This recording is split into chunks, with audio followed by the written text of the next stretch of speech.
Welcome back to Rethinking Politics. We're glad to have you with us again as we come into what I am going to dub election month. It's gonna be a whole lot of fun. Luckily we have one more episode to record before the debates start and we get into all of that. Maybe less luckily, the election is already such an issue that we can't help but talk about it. But what we're going to be talking about today is what I would call election adjacent, because we're going to be talking about the Supreme Court vacancy that has recently popped up and everything that comes along with that. If you didn't know, the Supreme Court's kind of a big deal. They seem to be able to do a lot of things, and they seem to be really important based on how people react and discuss them. Donald Trump was elected in part based on who he might pick as a Supreme Court justice. It's actually that big of a deal. The Supreme Court actually does have such significant power that it may be the most important thing Trump did his entire presidency, even if he goes another term. No, and it is something to consider. I mean, you talk about, a president who serves for 4 or 8 years, but the justices they appoint can serve for life. And I mean, the longest serving justice was, I think something around 36 years that they served. And you could have someone serve theoretically longer. I mean, in this case, Amy Coney Barrett is 48 years old. She could be serving for 40 plus years if she gets appointed. She could be the new record for longest serving Supreme Court justice. Of course, unless someone else, beats her to it in the next 40 years. But it's a significant impact that you have not just on current politics, but on future politics. Yeah, you made me look it up. It looks like it's 36 years is the longest time. That seems lower than what I expected. Than what you'd think. Yeah, I would have thought longer. But I mean, as you said, 36 years is almost 2 generations, in terms of how we think of it, at least a full generation. And that matters. That makes them much powerful for much longer. Especially in terms of, you talk about someone serving in Congress for like 20 or 30 years, but how much of that time did they have significant influence and power, and how much were they able to accomplish versus a Supreme Court justice who day one is one of 9 justices and therefore their vote has significant influence on incredibly important cases. Right. Day one. Right. And it seems like all of the important decisions of our generation have at some point been in front of the Supreme Court. I think of various immigration things have been over the years. Obviously Roe v. Wade is a big one, and questions about abortion rights. That's the one that people talk about a lot as something that may come up again as the justices as the balance shifts more and more conservative. Obamacare, whether or not that was actually something that was legal as it was presented, was a huge thing that was decided by the Supreme Court. It seemed like the Supreme Court's role in that was more important than the legislature in a lot of ways. And so these are the kind of big scale things that shape the nation and beyond the day-to-day laws that run it. These are the things that change things one way or another, in one direction or another, in terms of culture and other things. Obviously, discrimination laws and racism and things in the past that courts have played a big role in. Absolutely. So what we want to do is we want to paint with broad strokes here and talk a little bit about the Supreme Court itself, how it works, how it was designed to work, how it's evolved over the years, the power that it has, and the implications of that in today's current debate about this election cycle and the appointment of a Supreme Court justice so late in that cycle. And the first thing to understand about a court is how they hear cases. You need some controversy between two parties in order for there to be a case. Because that's how courts hear cases, their power is extremely limited in ways that the other branches are not. Ways especially a legislature is not. A legislature can see an issue and can decide. They can go look for things. Supreme Court and a court in general, the problem has to come to them. And the problem is not the one dealing with the things they want to deal with. It's a narrow point at which there is a conflict. And in order to decide that conflict, they have to speak about the law. Often when we discuss the Supreme Court, people discuss what the Supreme Court should have the power to decide on. And at the end of the day, whatever you think would be ideal, whatever problems you think they should or should not be able to address, they have to be able to address the controversies that arise before them. A Supreme Court is the highest court. There is no higher court in the land. There is no other body that can decide the controversy. If there is a controversy that needs to be decided, they have to have the authority to do that, which makes the fact that their interpretations and that their judgments affect the law and even affect how we interpret the Constitution a secondary thing. That's not what they're doing primarily. Primarily, they're deciding the controversy. And they may be, and to do that, they have to be able to interpret the laws and events and the facts of the case. They have to be able to look at the laws around the case, and they have to be able to look at the Constitution, which is the supreme law of the land, and to decide things that then have implications on how everyone else looks at it, because they are the high court. They set the standard. What they interpret is essentially law for lower courts and how they interpret things. And in some ways that's getting into precedent as well. The idea of precedent, the way our court system works is when a decision is decided, you're welcome for that. This is why I'm here. So succinct. When a decision has been made, when a court, they call the court ruling a holding a lot of the time. The court's holding is going to, as I said, affect those laws and things, and that sets a precedent because the highest court has the final say. But that precedent isn't necessarily operative for the highest court, because the highest court can always say something new. But at least for all the lower courts, precedent becomes extremely important. And it is important to a degree for the higher ones. An example of that would be Roe v. Wade, where abortion is considered constitutional now, not because there was a constitutional amendment, but because of the Supreme Court's decision, which affects all the lower courts. So if it comes into a lower court, they're going to decide based off of that precedent by the Supreme Court. But at any point, the Supreme Court, when a case comes up, could overturn that precedent. Mm-hmm. Right. And it has to work its way up to them. Initially with how courts work, that would have been that's an interesting process. At this point, what you do is you go fishing for the right case.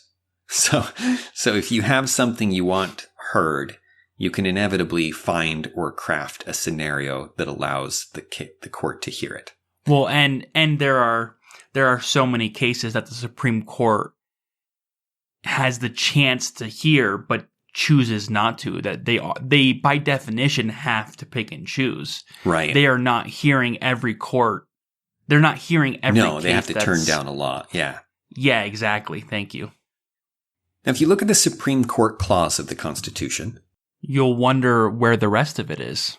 That was a nice intro about the Supreme Court. Where's the rest of the clause in the Constitution, Dan? Seriously, go read through it. You will be surprised. Give it some thought first. Think about what the Supreme Court does, what it has power to do. You could even list it. Go read news and be like, what does the Supreme Court do? And what are its powers? And how is it supposed to operate? And then go carefully read the very short section in the Constitution about the Supreme Court. And what you will find is a lot of the details and even the general idea of what it does seems to be missing. And it's like, If that sounds like I'm about to make a constitutional argument, I'm not. I'm just observing that it's not there. Here are some of the things that are not there that might strike you. That the Supreme Court has the power to interpret the Constitution. Not there. That the Supreme Court has 9 justices. Not there. That the Supreme Court does anything concerning identifying rights. Not there. Like there's an enormous gap between what the function of the court is today and what it does and what you find in the Constitution. And I don't say that as a critique because I think what the Constitution says is actually extremely vague. It's very vague. It's vague enough that in some ways what the Supreme Court does is determined in part by what does a high court do. What does a court do and what would the highest court have to do? And in part by what the initial Supreme Courts ended up doing with those ideas. In some ways, it's tradition that established the specifics of how the Supreme Court rules, not actually the Constitution. Because the Constitution is quite vague. It's very vague. No, and it's definitely an interesting thing, as you said. I mean, they were not concerned at all about this clause because they considered it pretty obvious what the Supreme Court was going to do. Everyone understood how courts function and how the legal system works. And they're like, this is the easiest part of our job. So they crank out a paragraph and call it good. And then over time, things have shifted because ambiguity will always be filled in over time. In a lot of political theory, the court was actually traditionally a part of the executive concern. They would not be distinguished, even when initially a government wasn't distinguished into its branches at all. But as it began to be distinguished, in a lot of cases it was considered not an arm of the executive, but a part of the executive, because the courts themselves have no authority to enforce their decisions. It depends entirely on the executive. And in some ways, they're interpreting how to enforce things. And so you can see why that would be, that it's closely related. How they're connected. Yeah, the Supreme Court, it's important to note that the Supreme Court has no teeth. Like they decide these things and they hope that it happens. in some ways, so the legislature is somewhat similar. I don't know. The legislature carries more authority, I think, in more direct authority through their representation. But the judge's decisions depend entirely on the absence of the legislature from overruling them or making laws that would address these things directly, and the assistance of the executive branch in taking what they say seriously. At the highest levels of the U.S. government, it's important to note that what keeps things working and keeps things in order is that they do it.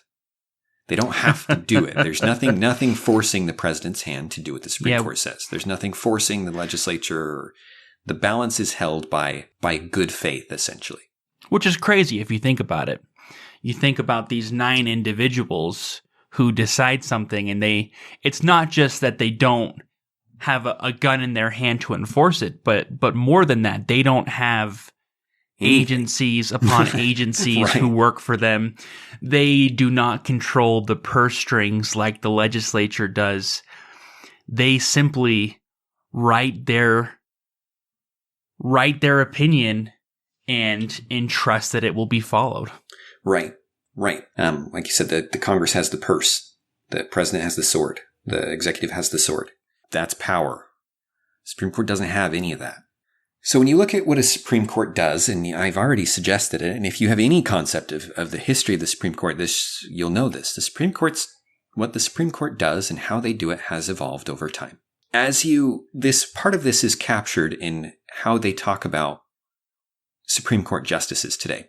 If you hear conservatives talk about it, what they're looking for, and the terms I've heard thrown around the last week have been, they want an originalist, and specifically they want a textualist. So if the Supreme Court's going to be interpreting law, right, they're going to be not interpreting it per se directly, they're going to be deciding a controversy that involves interpreting the law. They have to interpret the law and the Constitution. They have to decide upon what basis to interpret it. Now, an originalist is someone who's going to try and interpret it as it was originally meant. You don't have to. You could read the words and you could say, what does this mean to me? And you could interpret it that way. An originalist suggests that there's something about law that was trying to be captured in the time and in the context. And if you want to understand the law as they intended it, if you think their intent was important, you have to go back and you have to look at it through that lens. If you want to find original intent, though, the problem is that it becomes immediately very difficult to find what people intended, especially because it seems like you're finding the intent of a legislative body. Now, what was the intent of 300 people who passed a law? Yeah. What is the intent there? Well, you could see what some of them said about it, especially the person who presented it, right? That person's going to speak a lot about it. Is it his intent? Do you just assume when people were quiet, they agreed with him? Because it's not his law, it's their law. Right, it's their law. It's an act of Congress. It's an act of that body. The majority has the power to declare the law. Clearly, intent, you're already into a very gray area where there's lots of room for interpretation. So the most firm ground that they've been able to find is to say, well, the legislative body as a group agreed on this language. So whatever communal, whatever group meaning you can find in that law and in that writing is there in the words. And so you need to look at the text, and they call these textualists. So you want an originalist, textualist, or so the argument goes, and that's exactly what Amy Coney Barrett is, if that ends up being who is chosen as a Chief Justice. And the textualist tries to put looks at the words of the text, tries to put them in the context of the time and what the words say and what they would have meant to people reading it at that time who would have had a good idea of what it meant. Again, still a lot of room for interpretation, right? Still loose. But much less room. It's definitely much tighter. Right, it is tighter. Looking at definitions of words and understanding of sentence structure, that can be more conclusively agreed upon than the intent of 300 completely separate individuals. Right. Acting as a whole. Right. And is it a better measure of the intent of the legislature? I don't know, but it's certainly more concrete. And you can say that their words mattered, and they thought they mattered. The legislature does not just randomly put these sentences together. They do not just randomly construe this order, right? It's carefully crafted. And that's how they saw it, and they agreed to it. So you've got something, right? Something concrete you can look at. Other theories of interpretation reject the idea that the original intent is what matters. You could say, as I said earlier, that what they originally intended isn't that important. What's important is whether it's actually fair, whether it's actually just. And so is making it work now. Right. What is the right? This controversy that's before you represents a problem that the law hasn't solved as it's written. So interpreting the law maybe isn't your best bet. Maybe what you need to be doing is establishing the law in some sense. You need to be saying, what is fair in this situation? You need to take into consideration the actual facts before you, not just the words on the text, the actual people you're visiting with, the actual events that happened, and give them justice. Give them what's fair, as a judge should do in some sense, right? Yeah, and there is a lot of logic to that.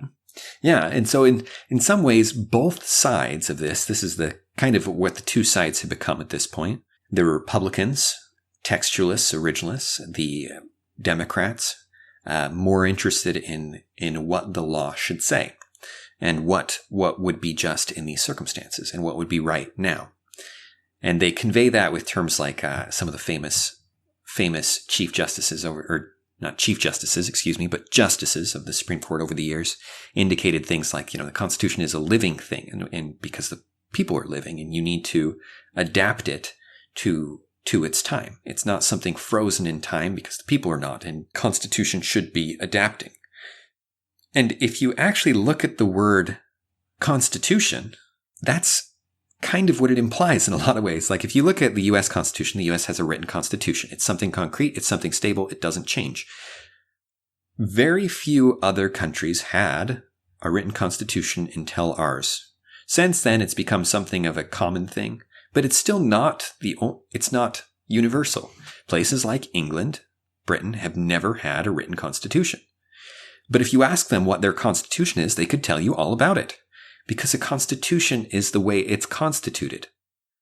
Not necessarily a document. It's how it actually works. The Constitution is how the government works. The constitution of government is the way that the law is made and enforced and these kind of things. So that the U.S. government is in something of a not entirely unique, but having a written constitution puts them in a different position because they have this document that's supposed to lay out how it works. Then they have how it actually works. The living, breathing government. Living, breathing government. No such thing. But the way that the people are actually doing their jobs and how the balance of power actually pans out and which of those should be authoritative. I don't know. You would have to dig in and say, is there a reason to have some moral commitment to the Constitution? Is there some reason to have a moral commitment to the way it is now and try and navigate? Or maybe you have principles beyond that and try and weigh them against it. It's not an easy question. It's not an intuitive question. And you can see why the justices would split on it. Mm-hmm. Absolutely. Absolutely. Which brings me to one more historical point that I want to make.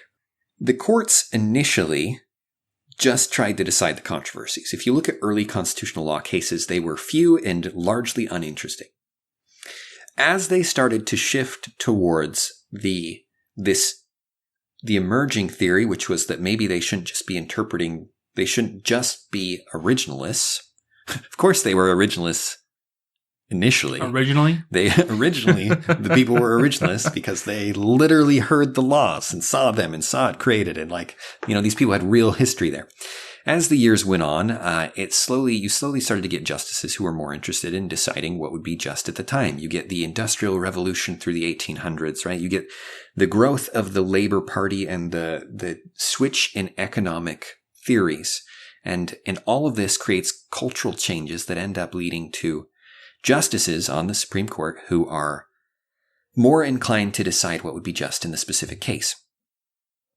In those cases, then, so as they start to do that, you get this divide I've talked about, and the court begins to transition from a court trying to figure out what the law meant and how it applies to a court trying to figure out what is just.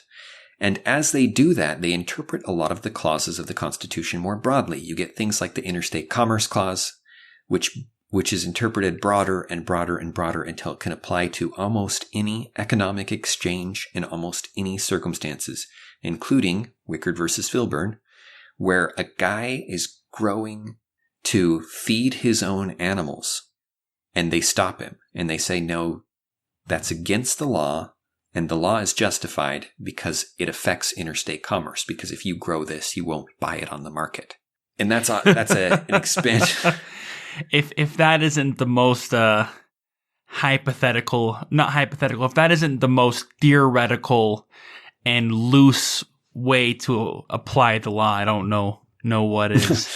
Right, and the interpretations get looser and looser because they're trying to figure out what they're not necessarily concerned with strictly construing it as it may have been before, but with more and more with what would be just, and thus the Supreme Court's arguments tend more towards justification rather than explanation. So the Supreme Court moves into this phase where the definitions get broader, the powers of the government get broader, and then finally they step into kind of where we are today, where the Supreme Court decides not only should they be making the definitions broader so that more can happen, not only should they be trying to analyze the justice in a particular case and decide what would be fair and what would be just, but they start to make decisions about the law in such a way that they are creating new rights and they are creating new laws. This is what happens with the right to privacy that eventually allows for abortion. This is what happens with the quotas that are imposed for racial discrimination and for affirmative action. This happens in a number of other ways where you can trace it through history. And if all of this seems like an inane backstory, the backstory you never wanted to read for current events. It's because it illustrates an incredibly important point, which if you do not understand, you will not understand the Supreme Court. Judges are appointed by the president. They are confirmed by the Senate. At the end of the day, the judges we have now, the court that we have now making the decisions, is last generation's political appointees. The courts initially were intended not to be political. They were not supposed to be making political decisions. They were supposed to be deciding cases and controversies. No, and let me add to that. When you think about a judge in a typical court whose job it is to judge, to decide a case, and if that case is between you and your neighbor, and you're the defendant and you're under arrest and you're trying to argue your case, the last thing you want is that judge deciding that case based on political views instead of on the facts of the case and the law. You don't want the judge saying, basically, you're innocent, but I'm going to rule that you're guilty in order to change the law as part of my political agenda, right? That would be the last thing that anyone would want in a court case, and it seems insane that that would ever happen, except for the fact that the Supreme Court is no longer about those individual cases. The purpose of the Supreme Court and the reason that they spent so little time talking about it was because the purpose of the Supreme Court was to resolve these controversies. The purpose of the Supreme Court is no longer to resolve the controversies. When people talk about Roe v. Wade, they don't talk about the fact of whether or not Roe was able to have an abortion. It's not about that. It's not about Roe at all. It's not about that case. It's about the law that was created by that case. And the reason that has happened is because, as Dan's saying, it's no longer about the case. It's about politics. And that's what that evolution has entailed, is a shift away from what is best in this particular case to what is the law that we're going to create through our precedent. And that shift is not something that we're condemning, nor are we endorsing it. Our observation is that if you are going to... This is what's happened. This is what's happened. And this was not only what happened, but this was entirely predictable.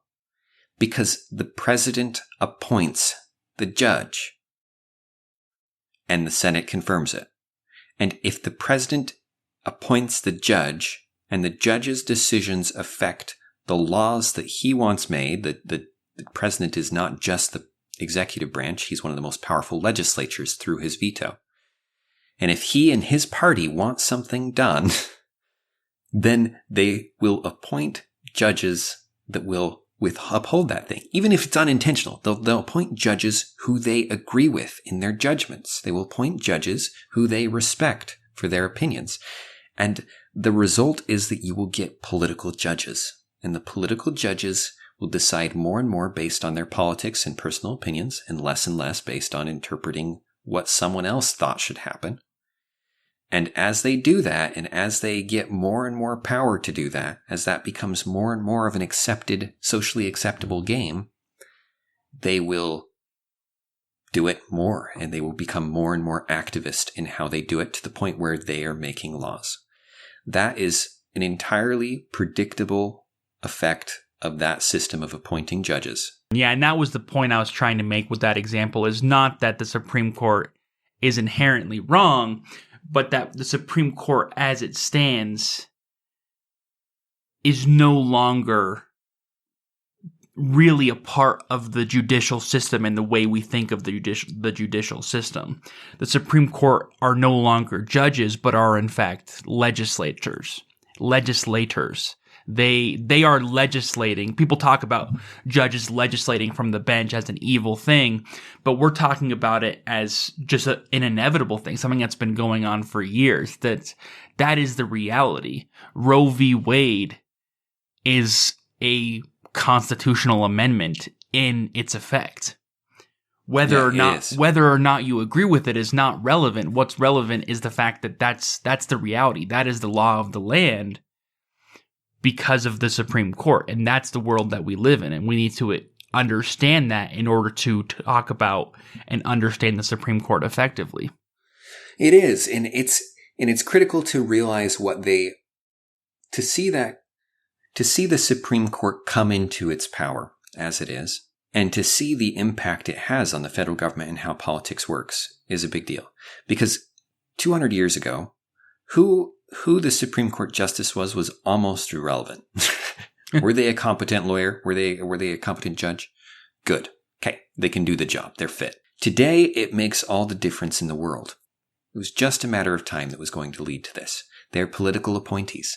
They're just older than the other people because they're in there for life. And so that makes them slightly more conservative, just by default, just by the fact that they're a generation ago in many cases, right? Yeah, they're going to be slightly behind the times. Yeah, they're not more conservative in the sense of the political parties, but more conservative in the sense that your grandparents are more conservative than you are. Yeah, the result is that for most of the U.S. history, they've applied a steady brake to the expansion of government power, to the interpretation of law, and those kind of things. They've applied a slowing effect. But they cannot stop things because the laws today that are ruled unconstitutional are written by people who are appointing the judges of tomorrow. Like if it's not constitutional today, if the Supreme Court won't go with it today, but a lot of people want it, well, that's fine because they're going to get judges who agree with it, right? It's just a matter of time. It's just a matter of time. And as Brad indicated, this is their role is becoming increasingly legislative, and it's becoming increasingly legislative for good reason. So here's a historical example to kind of illustrate this point. The era of FDR and the Great Depression and World War II is a fascinating political landscape that we have not spent a ton of time on, but looking at the Supreme Court, it's incredibly relevant. For a number of reasons. A number of reasons. FDR's New Deal was a massive government welfare program that was fundamentally different than anything that had been tried before. And so, of course, it eventually came to the Supreme Court, in fact, multiple times with different aspects of the New Deal, and was potentially going to be either approved or ruled unconstitutional by the Supreme Court. And this, of course, is going back to what Dan said before about how the Supreme Court is the generation before its political appointees. And so you have FDR, and he's already appointed several Supreme Court justices, but there are also quite a few from before. And this is at the height of FDR's political power. And yet it looks like the Supreme Court might strike down the New Deal, which not only is FDR's baby, but is vastly popular. Vastly popular. Oh, yeah. I mean, everyone wants to do it. Like everyone is on the same page for the most part. There's never universal agreement, but... Right, but yeah, FDR's approval was second to almost nobody in U.S. history, especially during that time.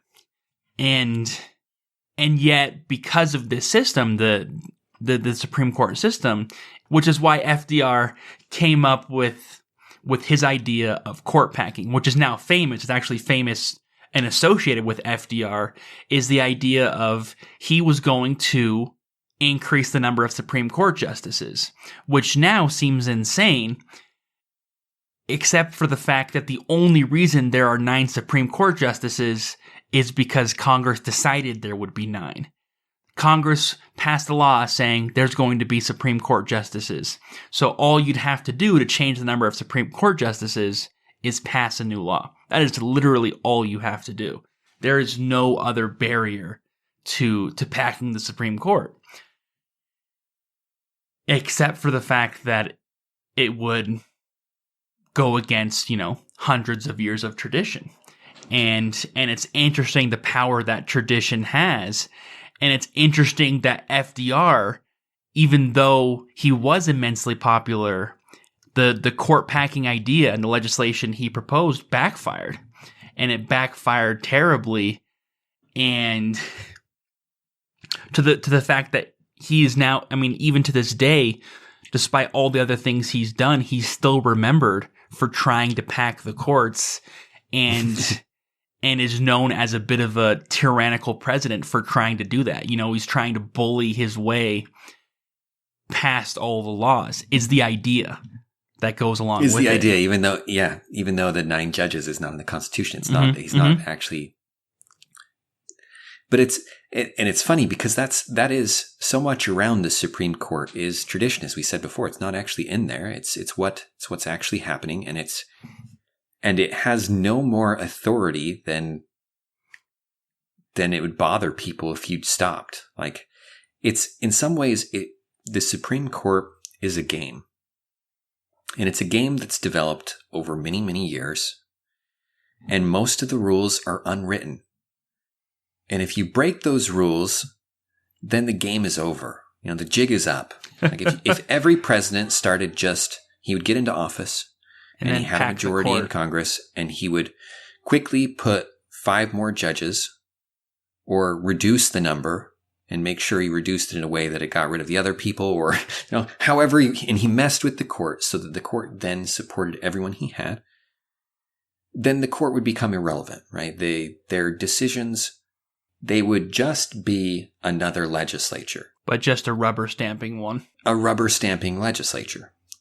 As it is, they are a legislature, but they're a distinct legislature with a different set of rules than the other legislature. They wouldn't just rubber stamp.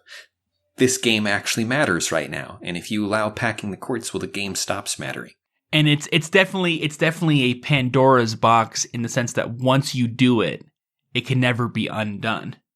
Which is why it was resisted back then, and why even today, as people say, we should pack the courts as a response and as a threat against the Republicans. The liberals, some liberal pundits are saying we should pack the courts, or at least threaten to, is not being taken seriously because everyone knows it would immediately backfire, that it's not worth it. Yeah, the blowback would be on them, the people who do it first. And then if they did it anyway, if they pushed through whatever blowback they received for it, for even trying, which can be significant. It was for FDR. That was a low point when he tried to do that. Then the next people will just do it when they get elected. It doesn't end up providing you with a long-term victory. It just creates a new game.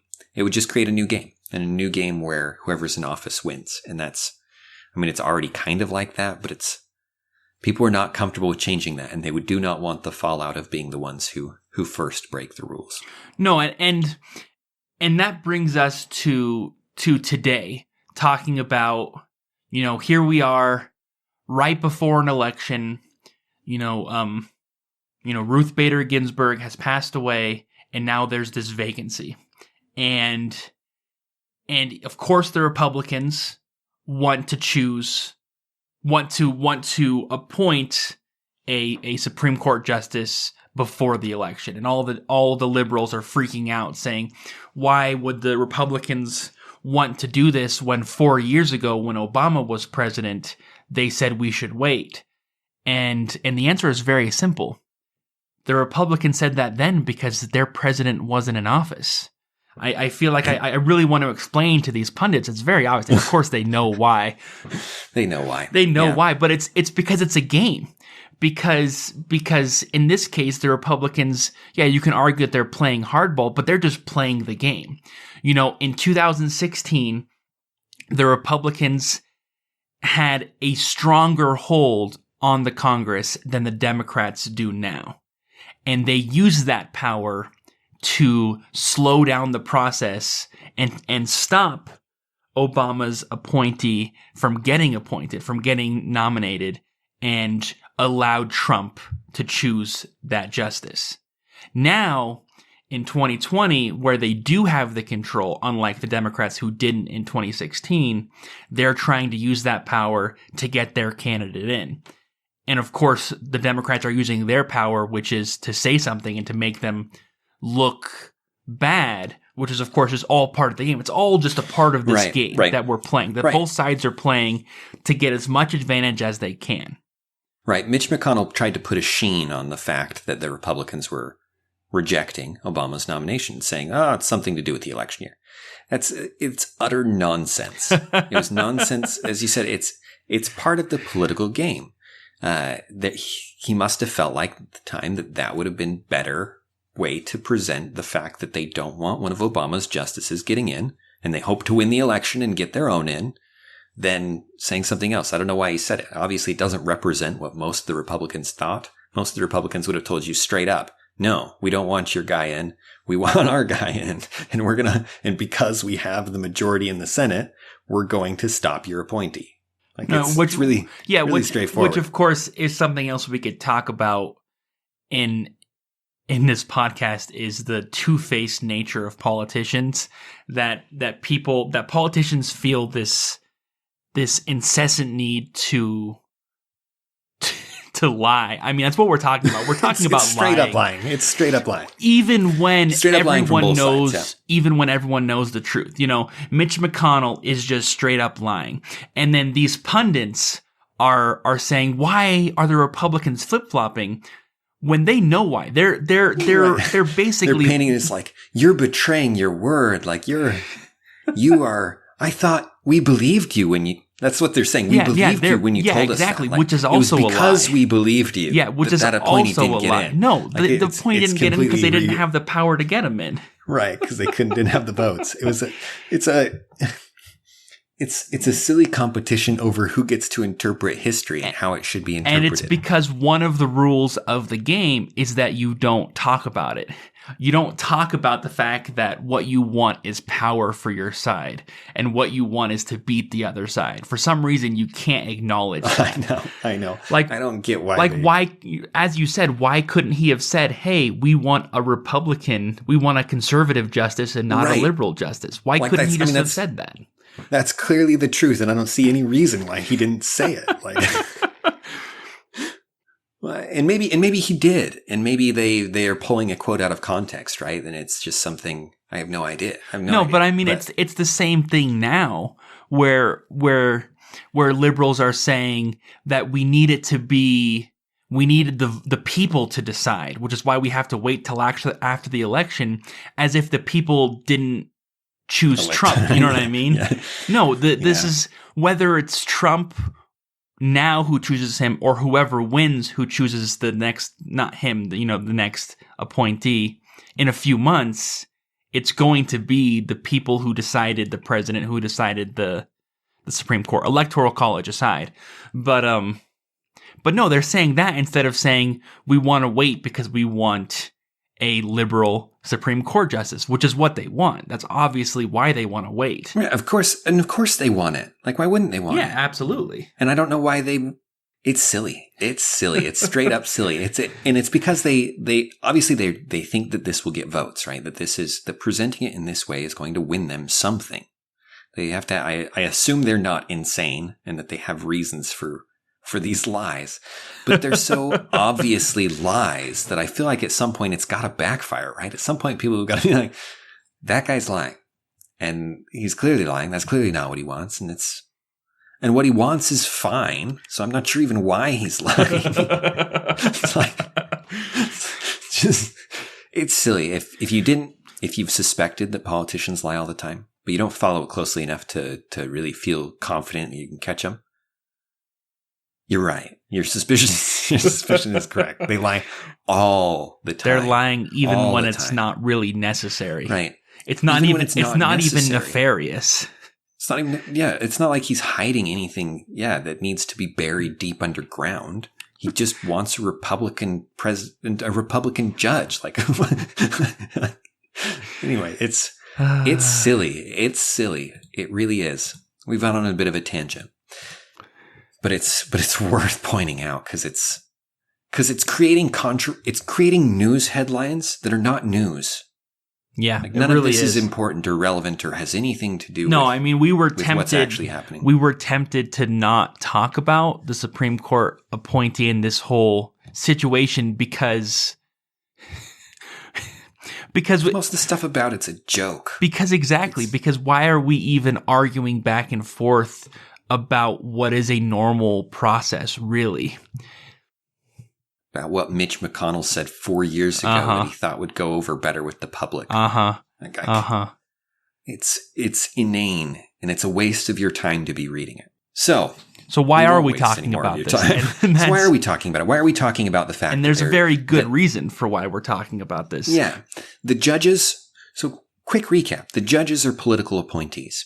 The slide from them becoming lawyers and judges to becoming political figures, and then from there, people motivated by political reasons and by their own sense of justice, and then moving from there to becoming actually active legislative body, a body that says, these are the laws we want to create. We're looking for the cases that allow us to do that.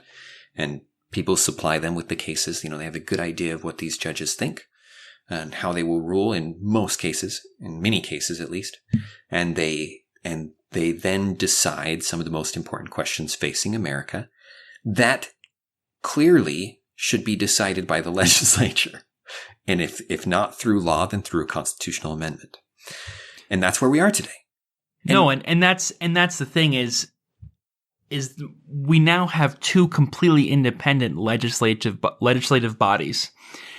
One of them that's elected by the people, the other that's appointed by the president and serves for life, meaning that they're not even a representation of the current president. They're a representation of the past 5 presidents. And not representatives of the people at any level. And even of the last 5 presidents, it's not an equal representation by those 5 presidents, but comes down to random chance mixed with strategy.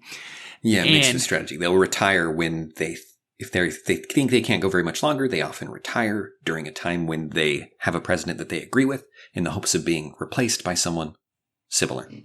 But then the conclusion is, and then you have the second legislative body, except that this second legislative body trumps the first one. This 9-member body has the final say. Yeah, they can through their normal process amend the Constitution, whereas the legislature to amend the Constitution has to pass a high threshold. Has to have every state ratify it. And then have the states ratify it. Well, not every state, but they have to have the states ratify a certain number. Right, it has to be ratified. No, and so the question, of course, becomes, what purpose is this system now serving? Because, as Dan talked about before, occasionally it does put a brake on the process. But that's only good if you don't like what's happening. What if the legislature, which is elected by the people, is actually doing what we want, what the people want, except now it can't pass the laws, or those laws get stopped because of a 9-person legislature that's appointed is now stopping them. And the point is that if this system is supposed to be some form of democratic process, it's obviously a Republican form of government, which is a form of democracy in the sense that it's the people's voice that's supposed to be heard. Yes. Then what are we gaining by having these political appointees be the final say and legislate? What are we gaining by having them be a separate legislature? Because people have argued, and there is an argument made, that the solution here, since the Supreme Court is political, is to make them even more political. To say, hey, if they're a political system, then let's have them be elected. Let's have them, let's have the Supreme Court be elected, have them serve terms, and have them be just an elected legislature. And even if we did that, my question, of course, would then be, why? What purpose? What are we gaining? What are we gaining as a country by having this convoluted system? How does this help us? And so unless we Right. can find a way that the Supreme Court is adding, then clearly something needs to change. And making it more political is not going to do that. Right. And there is an underlying story about the legislature that most people have no idea about, that has led to most of the power shifting to the Supreme Court. And it's that if you look at what the legislature does these days, what they vote on, what they do and what they don't do, it's rather shocking how unimportant the legislature is in the government process today. Now, they're not unimportant. They're relatively unimportant. Yeah, because how the system was set up, the legislature was supposed to have around 90% of the power. And so when you have a situation where they're looking at maybe a third of the power or 20% of the power or 40% of the power, they still have a lot of power, but much, much less than you would expect them to have, considering they are the most representative body.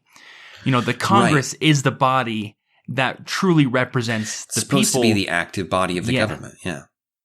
Yeah, it's supposed to be the one that does things. Yeah, it really is. The others enforce, they react, they do. But it's the legislature that's supposed to be legislating. That's supposed to be the one creating the laws that influence us, and it's often not the case. Yeah, it's rarely the case, I would say. Now, they could still, as you say, I think all the power is still there, but in practice, they do almost nothing. If you look at what they don't exercise that power. They don't exercise that power. If you look at what they do these days, they pass omnibus bills that fund everything. That's critically important. But how much do they actually do with that other than say, yeah, go ahead? Very little. How many things are they actually checking? How many things are they stopping? How many things are they creating even? It's not that much. It's around the edges, and it's the different pieces come together in these omnibus bills, and they fight for their cut, and every interest gets represented in some way or another and gets their piece. And most of the legislature has nothing to say on that, and they vote it through. It's not even a deliberative process the way they vote it through. It's just, they just rubber stamp it. They move it through. And that's the most important thing they do. Now, at any moment, there are serious debates about the current state of the laws on things like immigration. At any moment, the legislature could make laws that change that. And they don't. They fiddle with the edges occasionally. They adapt tiny portions. Republicans don't like it the way it is. Democrats don't like it the way it is. Republicans say enforce the law as it is. It's on the books. You got to enforce it. Democrats say don't. Neither of them address it when they have the power. No, and that's a great point, and immigration's the great example of that, is that if you look at the current immigration setup and the laws and how they're changing and how they aren't changing, the majority of that is being decided by the executive and judicial branches. You know what I mean? There are changes that are occurring in immigration, and most of those are coming from those two branches. Yes. Trump is passing these executive orders and changing these things within the executive branch that directly control immigration unilaterally. And the Supreme Court is ruling on immigration issues and changing significant things. And regardless of how you feel about immigration, the fact of the matter is that it's an issue that most people care about one way or the other, but it's not the Congress that's deciding. It's the other two branches. Even though, as Dan said, it could be the Congress who decides, but they've abdicated that power, and they've done it for a very sad reason. And the reason is that it's much easier for them, because as a political candidate, as a congressperson, your goal is to get reelected because your seat is your power. And the easiest way to get reelected is to be as uncontroversial as possible. To say you feel this way about immigration, but then don't vote on any laws that deal with immigration in order to contradict what you just said. And the easiest way to do that is to have the other branches decide. You control the money, which is a lot of power and a lot of influence that you can use. And they do use that, as Dan said, as there are all these earmarks and things that are put in for their particular states, for the particular businesses that they want to gain favor with, and all of that goes on, which benefits them immensely. And then by not actually deciding on all the key issues, they avoid all the controversy that would stop them from regaining their seat. Yeah, it's gotten to the point where on issues that are controversial, they almost never vote. And if they vote, they do it secretly. They'll hold closed votes to they can disband they control the rules of how their meetings work, and they can have informal votes and they can have secret votes if they want to. What we just described there, and what Brad summed up really well on immigration, plays out in every controversial issue to some degree or another in the legislature. If you go and you watch, I've heard some great speeches from legislators, and they're always talking to empty rooms. They're always talking to empty rooms. They get up there and they say their piece, and that piece is recorded, and the sound bites are taken, and they're played for their re-election campaign. Yep, and they're argued and discussed by the pundits, and they make news headlines. Right. Which is a reference to what we said before when we talked about the DNC and the RNC, that so much of the political game is about the words that you say and not about what you do. And that's part of the reason why, because you're not really doing anything. Another interesting aspect of the abdication of power from the legislature is the growth of federal agencies. So the legislature creates many of the agencies in the government. Some of them are created by the executive branch as ways to organize it. Many of them are created by the legislature, and the nature of these branches is quasi-legislative, quasi-judicial, quasi-executive. They're bureaucracies, and so they do almost everything. You can't have a bureaucracy. I mean, at some point, they're going to enforce the law. They're going to have to create new rulings and codes, and which is another form of legislation that these agencies do. And then, of course, they're going to have to decide on it. And in many ways, they become, in their sphere, their own little government. They are their own little government. They write their laws, they interpret their laws, and they judge people on their laws. That's a great way. And these agencies, exercising legislative power, along with the other branches' powers, will create the laws over their sphere, and they will update them when necessary, as Brad said, all without the legislative input. The legislative body that makes laws creates this agency. The agency becomes independent from them in many ways. There are a series of Supreme Court cases that are interesting that show the ways in which these are now independent agencies, and they are not accountable to the legislature because they're partially executive, and it's a mess. If this sounds like a mess, it is a mess. It is a mess. Absolutely a mess. It doesn't make a lot of sense. The three branches are not distinct in these agencies. And these agencies make most of the legislation that affects your life on a day-to-day basis in terms of governing regulations and in terms of the fines and the things that affect government.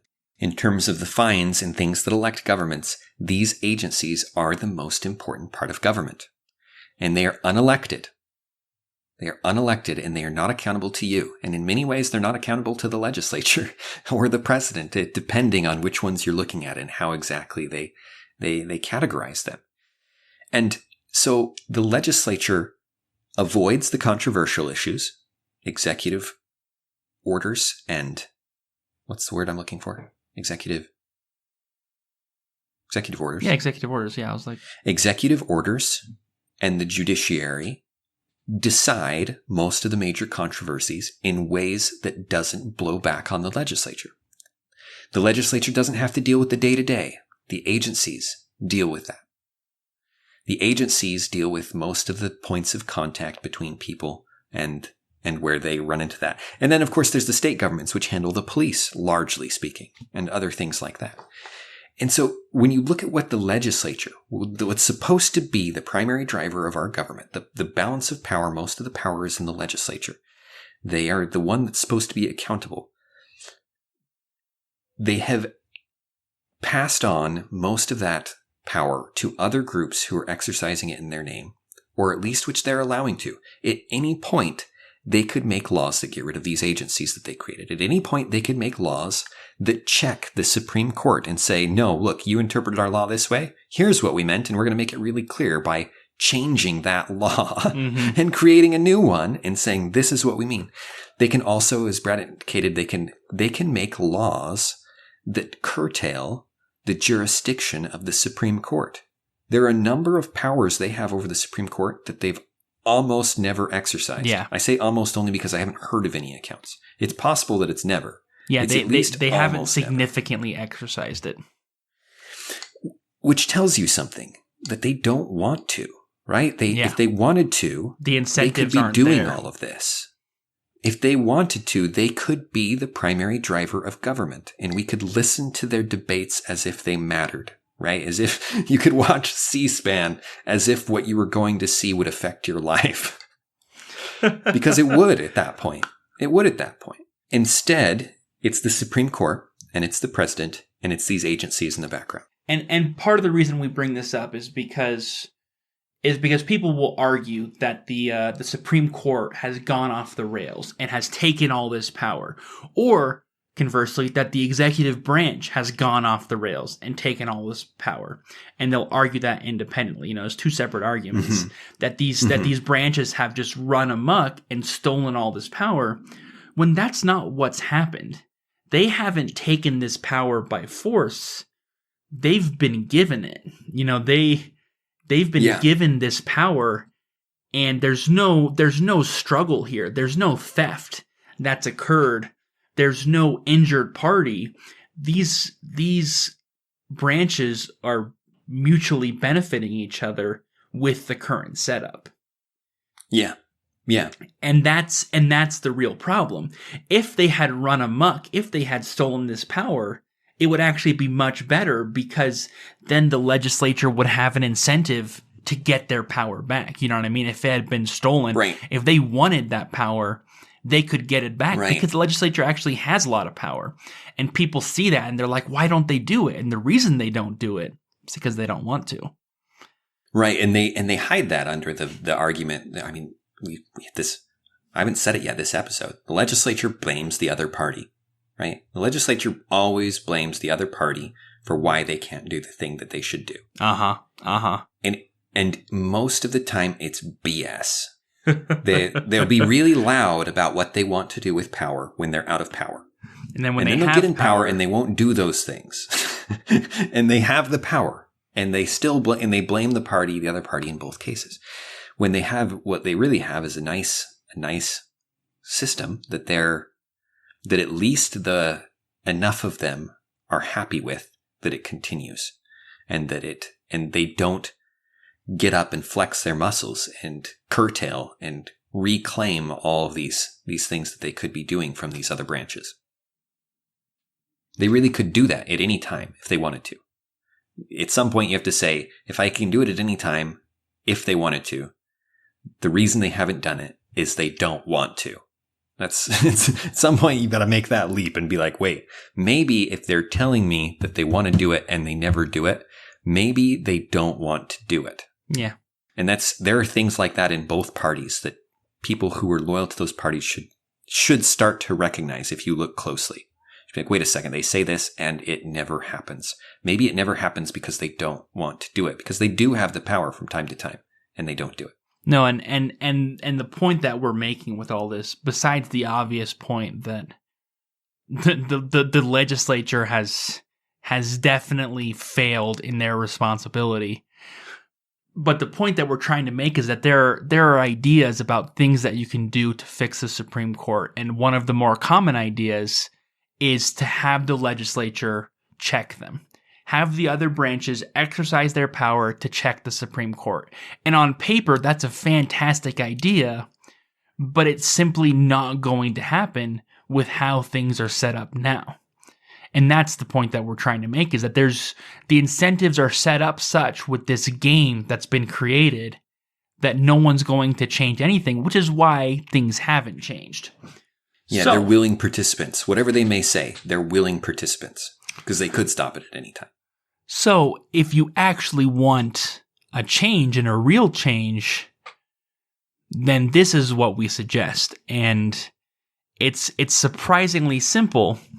And and the funny thing is that you're going to hear people will occasionally propose this, and every time they will get struck down. And we'll talk about why they get struck down in a minute. But the thing that could easily remedy this is to hold another constitutional convention. Because, and this is very simple, it can actually bypass the entire federal government. That the states can actually call for a constitutional convention. Because as we explained before, the federal government, the different branches, are happy where they're at. They have the power that they want. They have the ability to blame others for they have the plausible deniability. Exactly, in a really good position. So the people appointed for life make the controversial decisions. Exactly. They get no blowback. Exactly. So if you really want to make substantial change, you have to bypass that process and restructure how the Constitution, as Dan was talking about, and by Constitution, I don't just mean the document, but I mean the actual makeup of the federal government is set up. So you can actually put more clear things in place to limit and explain the scope of the Supreme Court. Now, here's why every time this gets brought up, it gets shut down. Because every time it gets brought up, all the political experts are like, no, you shouldn't do that. All the congressmen say, oh, no, we shouldn't do that. And the reason is because, as we talked about before, they're all benefiting from this current system. So, of course, the people who are benefiting from the system don't want to change the system. Just as if you had, it's like asking a corrupt business to clean up its act by itself and expecting them to change themselves. Where's their incentive to do that? Right. If you ask the business, you got this corrupt business, and you say to them, look, we think that we've been thinking about it, and we don't see how this is going to change itself. So what we want to do is bring in groups that are completely outside of your business to come in and clean it up. What do you think? And the guy says, I don't think that would be a good idea. No, it's a terrible it's a good idea. thought, but I think it would really go off the rails here and too dangerous. They might change too much. And that's basically exactly the equivalent of what we're talking about is bringing in an independent audit. Of course they don't want that. And of course our current government doesn't want an independent audit. That's the last thing they want. They don't want the states and the people of those states to decide what the structure of the government could be, because it'll be completely different from what we have now, in the sense that it will remove all of those perks and advantages that they are enjoying right now. But the purpose of this federal government is not to make the life of these political officers easy. The point is to govern well. You know what I mean? Right. It's such a strange thing, and we're not proposing that we do not mean to imply that there's a conspiracy theory or that there are bad actors in every level. There aren't, and there isn't. There doesn't need to be. It's the way the incentives align. Yeah. And even a good person who's elected to Congress, who sees that there's some corruption and that some things need to change, and that the Supreme Court's kind of a game, and that these things don't make some sense, and wants to change them, feels themselves in a position to change them, and is going to discourage an outside thing like a constitutional convention. And it makes sense why. They're not a player in the Constitutional Convention. They have the power, or think they do, to change things from where they are. Why would they then propose something else? Why would they then assert that some other group needs to do it when they're already doing it, or so they think? No, and I was going to add, in your terms of talking about bad players and good players, a lot of people will say, hey, no, I've talked to my congressman and they're actually trying to fight for me in Congress. They're just not able to make any headway, and they'll argue, and I've heard them argue about how there's this entrenched system that makes it very difficult to get anything done. So even though you may have good players who want to get things done, the fact is that when everyone else in the system, or the majority of everyone else in the system, doesn't want to, it doesn't matter what those one or two individuals want. Right. You wouldn't need just a lot of people. You would need I don't even think you would need a majority. I think you would need a large, a vast majority to really change anything, because it would take so many. There are so many layers of government, so many layers of rules, so many layers of traditions and things that it becomes the way this is. Which is why, as Brad mentioned, we didn't want to talk about the Supreme Court, because the Supreme Court is at best a symptom of an enormous problem, right? Of a huge shift in how even the most, even people who love the idea of democratic government and who basically everybody, I don't think anybody would look at this system and be like, yeah, that's how I would have built it. That's how it should be working. Like nobody thinks that. It's a perversion of other things, and it's shifted this way over time. And I think the shift, as we mentioned, was inevitable in some ways as the scope of government increased and as these things changed. And so the idea that seems like a sweeping critique of the government, yes, it is a sweeping critique. It is a sweeping critique. It is. A Supreme Court justice appointment shouldn't matter. It shouldn't determine the fate of the American future. And it does. It could. It could, theoretically, yeah. No, and that's crazy. And that's crazy.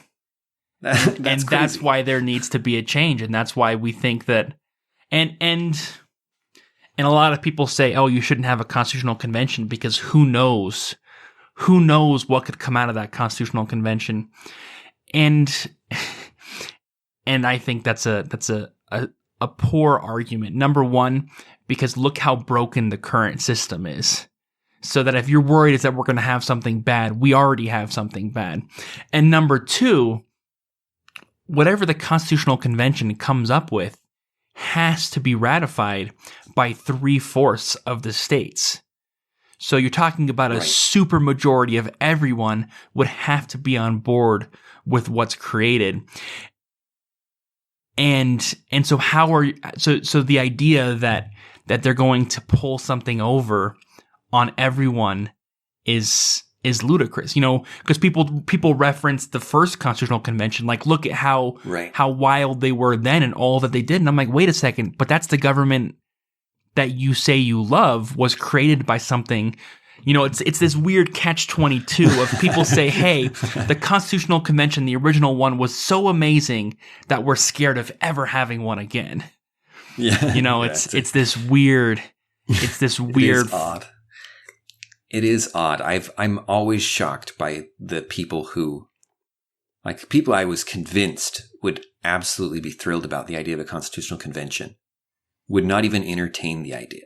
And I'm always surprised by that. They dismiss it out of hand. And if you say that, wait, the Supreme Court issues are part of a bigger picture that's played out across hundreds of years and includes all three of the other branches. I say three because I'm counting the administrative bureaucracy, state, the bureaucracy as its own group. It should be. It works differently and it does different things than any of the branches. Yeah, it that's can do fair. them in different ways. And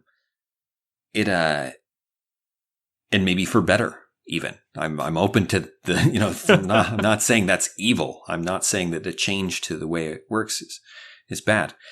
But you cannot fix the Supreme Court in isolation, because power at the top, the way that the executive, the legislative, and the judicial branches work, depends in a big way on how the other branches behave. Yeah.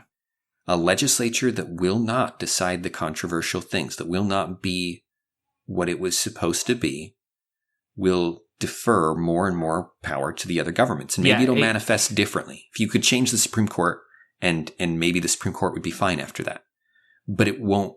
But it wouldn't fix the problem. Yeah, it would create a vacuum, and more would go to the other groups. And if you don't decide where it goes, who knows where it would end up. It wouldn't default back to the legislature. Most likely it would end up either with the they're not going to bureaucracy suddenly step up and vote or on the these issues. president. Yeah, they're not going to And is that necessarily going to be better? No, it's not. It's just going to be different. It's just going to be different.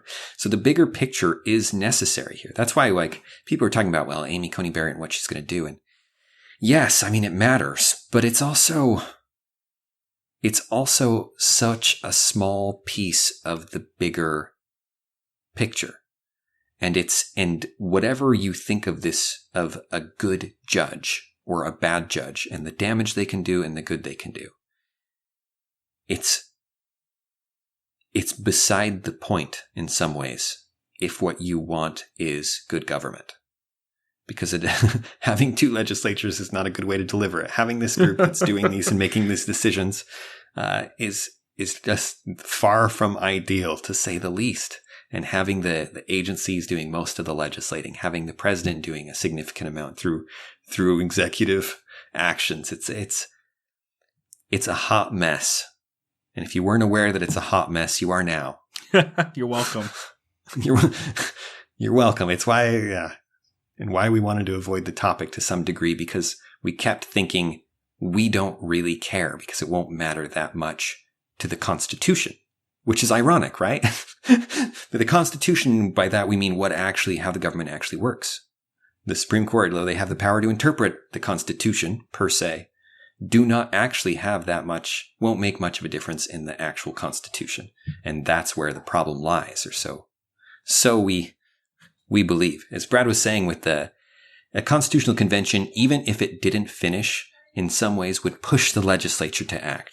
Right? If you did a constitutional convention, even if nothing came of it, the events themselves would cause changes. They would cause the redress in the way the powers are divided. They would cause different interactions between the branches that could check one another better and reestablish something more akin to what I think people want. Even just a serious push for a constitutional convention could actually cause the federal government to change itself in order to avoid that audit. Yeah. And with that, thank you guys for listening, and tune in as we continue to discuss the coming election and try and make some sense of it, if that's possible. Till next time.